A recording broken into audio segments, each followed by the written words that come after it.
Good morning, everyone. Another happy day. Joe Biden, president-elect. This week, our nation paused for the sacred observance of Veterans Day.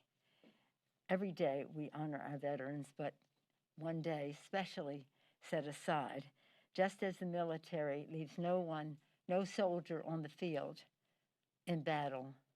When they come home, our commitment is to leave no veteran behind. This morning, it was my honor to be joined by the chair of the Veterans Affairs Committee, Chairman Mark Takano, as we signed the Veterans Compact Act, critical legislation to prevent veteran suicide. As our nation confronts the accelerating coronavirus crisis, it's important to note that this has affected tens of thousands of veterans and VA workers. It is imperative that we secure even more funding to support the VA and care for our veterans and their families. I also had the privilege of participating in the work of Elizabeth Dole for the observance that she had on Veterans Day this year. It was in cars at the Kennedy Center, and some of us were virtual, but Senator Elizabeth Dole has been an angel for our veterans, and I was honored to be asked by her to join Senator John McCain and others to be part of the initiative to honor our hidden heroes, the families that care for our veterans. Thank you, Elizabeth Dole, for all of that. Again, as we honor the needs of veterans in every area, we must recognize that it's not just the VA that meets their needs. It's the role that veteran small businesses play, and we want more opportunity for that. Many of our veterans rely on Medicaid. They constantly come to us and say that the Medicaid piece is important to their lives, food stamps, and housing assistance. So many of the things that we have actually in the coronavirus bill, the HEROES bill, affect our veterans. Yesterday, associated with this, yesterday, as you're probably aware, Leader Schumer and I had a call with President-elect Joe Biden. We'll stay in close touch in the coming days. We spoke about the intensifying pandemic, and the economic crisis accompanying it, and about the urgent need for Congress to pass a bipartisan bill in the lame duck session that provides resources to fight the pandemic and relief for working families and small businesses, support for state and local governments to keep the frontline workers on the payroll, and engage expanded unemployment insurance and affordable health care for families. The health care piece, of course, being essential. At the same time, as you know, earlier in the week, the administration was, instead of crushing the virus, trying to crush the Affordable Care Act. And of course, we were very pleased at the presentations that were made in support of the Affordable Care Act in the courts. But on our call, back to our call, that wasn't on our call, we also discussed the need for bipartisan solutions to create millions of good-paying jobs, including through investments in infrastructure, manufacturing, research and development, and clean energy. Infrastructure legislation has largely not been a partisan issue. We believe this is a good place where we can find common ground. But that is something we can work on now, but as we go into the new Congress. But for now, the two areas of the coronavirus and also to pass an omnibus bill in a bipartisan way. I'm optimistic that that will happen. I'm an appropriator, so I have a good rapport with the appropriators, and I think that left to their own devices, they can get this done, as I've said before. Chairman Shelby and I had this conversation, assuring each other that we want to have a bill. Again, our focus in the Congress now in this lame duck, it continues to be on COVID relief. This is a red alert, all hands on deck. As Leader Schumer and I discussed yesterday, This is an emergency of the highest magnitude.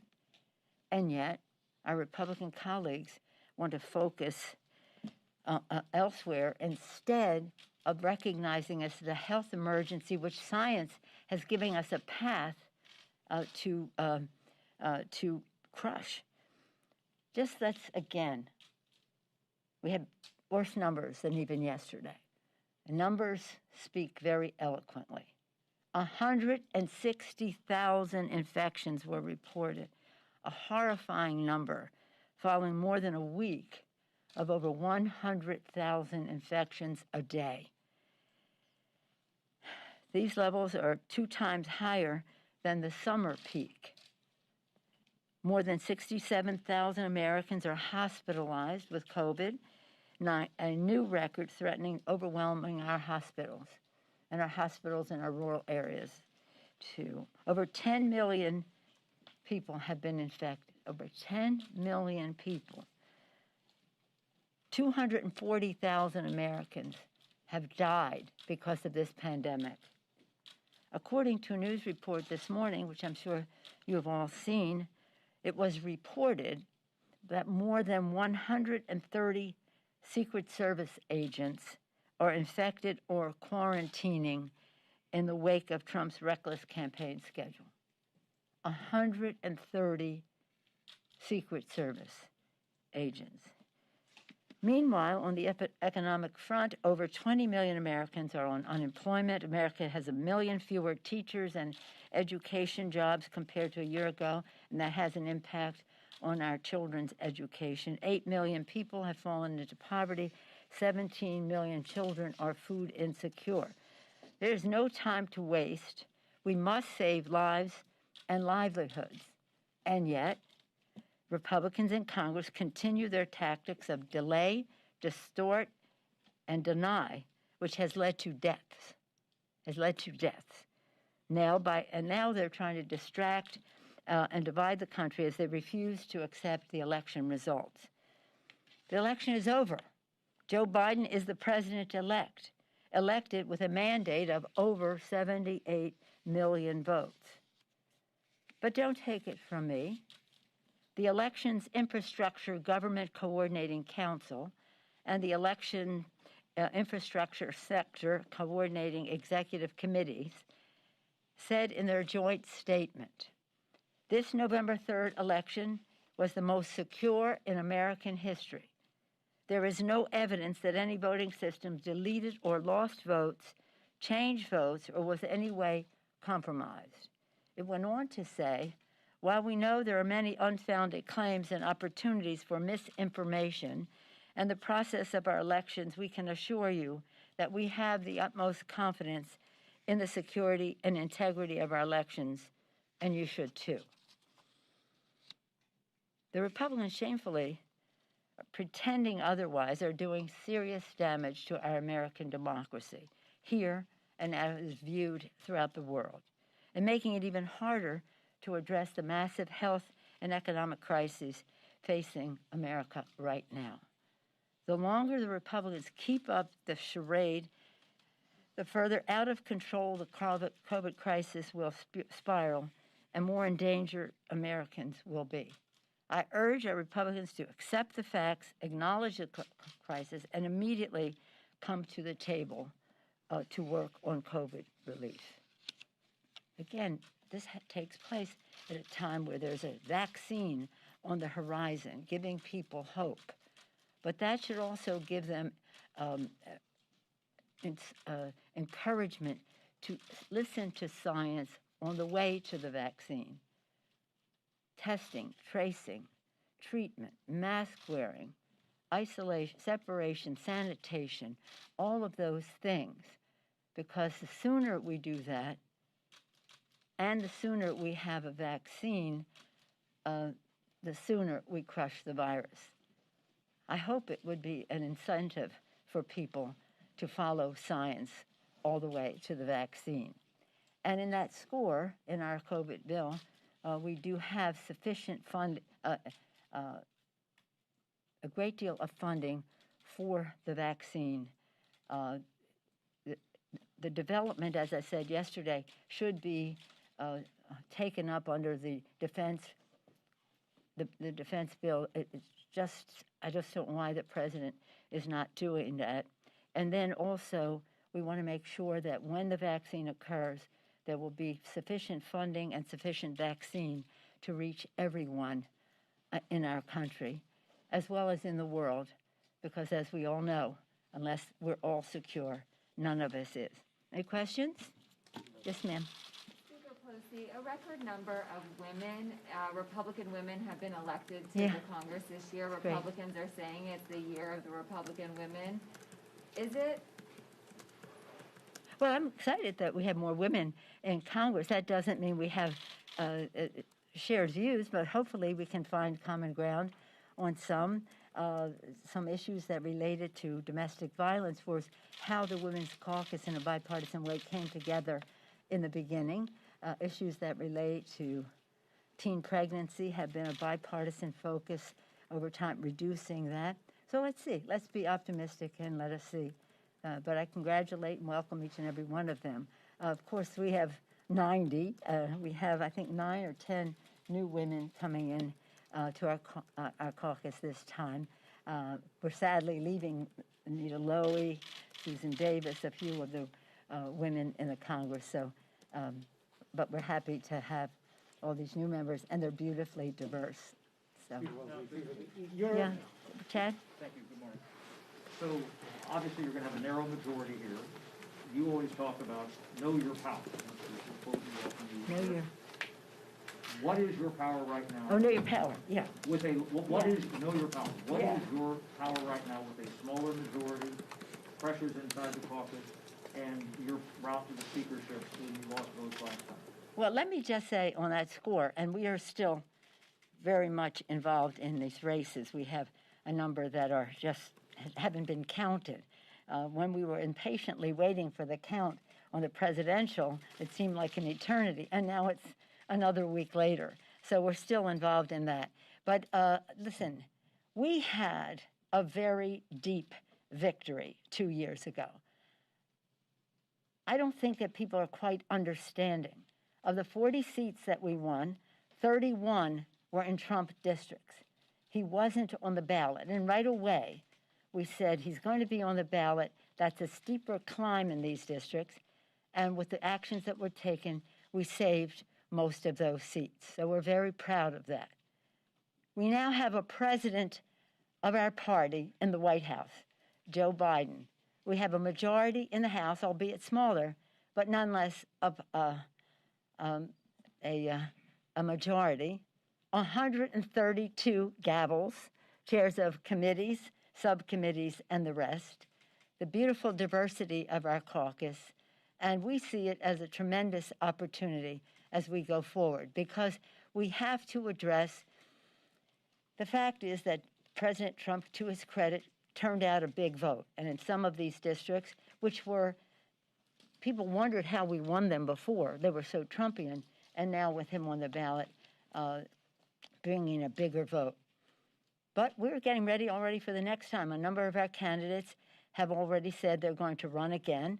I'm not going to make any announcements for anybody, but a number of them have told me that they're ready. They loved being in Congress. They were proud to have won, and they were proud of the campaign that they made. After Joe Biden was declared the winner on Saturday, I spent most of the weekend listening to those who did not win the election. They succeeded in their campaign in terms of putting forth their views, but will not be coming to Congress right now. I have pages, in fact, books of notes about how they saw what happened in their districts and how they see how we go forward. And it is clear that a number of the people who, there are certain issues that may have worked one place or another, but we have to have a deep dive. We have to really have the data. And so all of them gave me their view for the moment and said, when we get more data, we'll have a clearer picture. But is there an end in any way by having a smaller majority and what that means for both the caucus, control of the House, and for your speaker? May I remind you that we have a president of the United States. We have a president of the United States. That is so very important. And whether you're in the minority or majority, if the president is of your party, you have more power. And I think that that's what Mitch McConnell's going to find out now, that whether he's in the majority or the minority, not having Donald Trump in the White House is going to change his leverage and that dynamic. But I'm very proud. I'm very proud. I knew it was hard in terms of what we did before. I never said that we were going to pick, all these pollsters did, and that's another question about the polling and the rest and the overestimation of what could be there.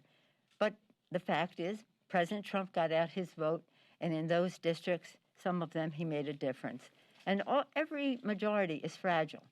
But we're well on our way to the next election, as we are counting still for this, have a running start with some of these same candidates saying that they will run, and others who are waiting because of their own personal decisions to run next time. Thank you, Madam Speaker. And the president continues, as you noted, to falsely claim that he won the election in one form or another. His allies are making unfounded claims about irregularities with voting machines. We've seen the social media companies be forced to step in and crack down. I'm curious, from your perspective, have you seen big tech do enough, specifically a website like Facebook, to correct the president's lies? I'm not a big fan of Facebook. I don't know what they have been doing, but I know they've been part of the problem all along. And I just refer back to the Elections Infrastructure Government Coordinating Council and the Election Infrastructure Sector Coordinating Executive Committees and what they said. The November 3rd election was the most secure in American history. There's no evidence that any voting system was deleted or lost votes, changed votes, or in any way compromised. And this is so important because we've had resistance from the other side in protecting the critical infrastructure of our elections. It's the mechanics of it, and this is a good report back that things were going well. To your point, what is happening in the social media that is so poisonous to our system, and how do we have a remedy for that? It is social media. The technology is a blessing, but it's a double-edged sword in terms of communication, democratizing the spread of information. So I would hope that they would have some sense of responsibility because they were very much a part of causing this problem to begin with. But I do also want to say that with the president, see, it's not just another branch of government, the White House. It is the bully pulpit. Joe Biden knows why he's there. He has a plan to be effective for America's working families, and he will have, he will have the stage. So it's not as if we're trying to get a distinction made here and press is engaged in equivalence, and which I think was unfair. But nonetheless, in terms of having the bully pulpit, it's not just a branch of government. It's not just having the White House, not just a branch of government, not just appointments to jobs and a cabinet arrest. It's the connection with the American people. President Lincoln, public sentiment is everything. With it, you can accomplish almost anything. Without it, practically nothing. And it leapfrogs over so many other misrepresentations. I hope that that everybody will give Joe Biden a chance to have his message out there. What I saw during the Trump administration is he could say anything. It would be 2 days' worth of news, whether it had any value or not.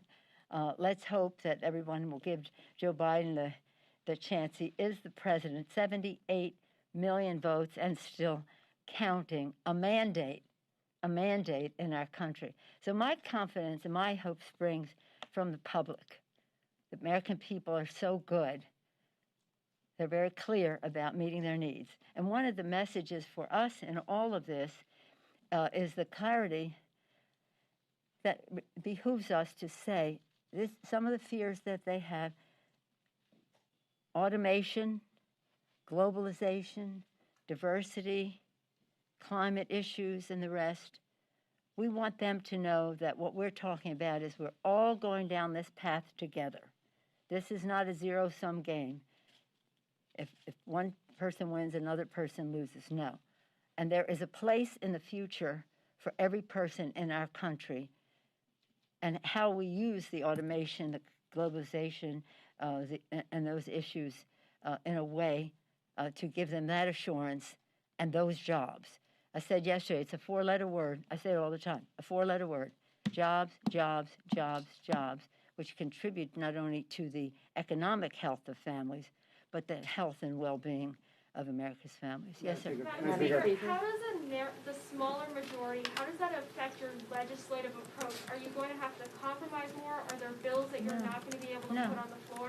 No, not at all. We have a president of the United States. Remember, we're going to have the opportunity to have bills signed into law. I'm very proud of our caucus because we're beautifully diverse. As I always say, it is our diversity is our strength.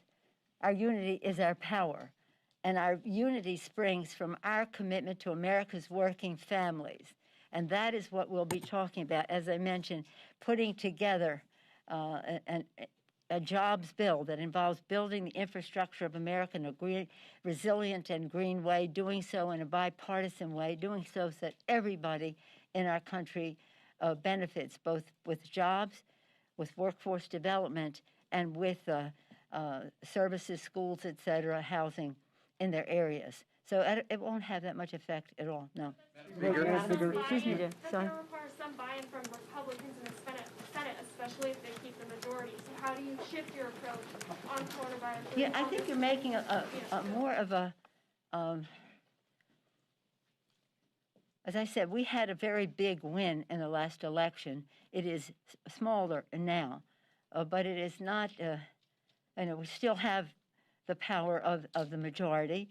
But on top of that, our leverage and our power is greatly enhanced by having a Democratic president in the White House, especially Joe Biden, who is the man. He is the one who will put forth an agenda and will work together on that, as we did with President Obama and Joe Biden as Vice President of the United States. I don't see that as any challenge at all. I see it as an opportunity. Yeah. Madam Speaker. Thank you, Madam Speaker. Thank you, Madam Speaker. On what you said about Leader McConnell, can you expand on that? You said he's going to find out. What do you mean? Well, he's been known to come to my office and say, I'm not doing anything Donald Trump doesn't want. So to me, that was like an abdication of your first branch of government responsibilities. You're just going to do whatever the president wants? No. This is a separation of powers, something very, very important, the genius of our Constitution, the separation of powers.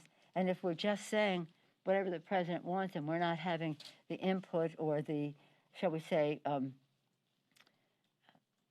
scrutiny as to what the best way to go is, listening to the beautiful diversity of our caucuses, then we are disserving the American people. So there's no question when the president is a president of your party, your leverage and your power is greatly increased. You must know that. You must know that. So again, for the good of the country, I am so overjoyed that Joe Biden is president of the United States. His decency, his vision, his values, his authenticity, and his connection with America's working families. So I couldn't be more thrilled. But I also know that he respects the legislative branch and that there's a collaboration and we'll work together to put legislation together that will be hopefully bipartisan and signed into law. But again, the big partner in all of this is the public, the American people. They want access to health care, especially during a pandemic. They want good-paying jobs. They want clean government. That was our agenda in 2018. It continues to be. For the people, lower health care costs by lowering the cost of prescription drugs, preserving the pre-existing condition. For the people, bigger paychecks by building the infrastructure of America in a green, resilient way. For the people, cleaner government, H.R. 1, which will this time be H.R. 1 again, to end the role of big dark money in politics. It also will end a lot of the voter suppression that is out there. So we couldn't be more thrilled. We're sad to have lost some of our members. As I say, many of them are ready to come right on back. Some want to be in the Biden administration. All of them proud of their campaigns. And I think universally thrilled that Joe Biden is President of the United States. Thank you all. Do you accept any responsibility for the loss of House seats? Do you accept any responsibility for the loss of House seats? I take credit for winning a majority and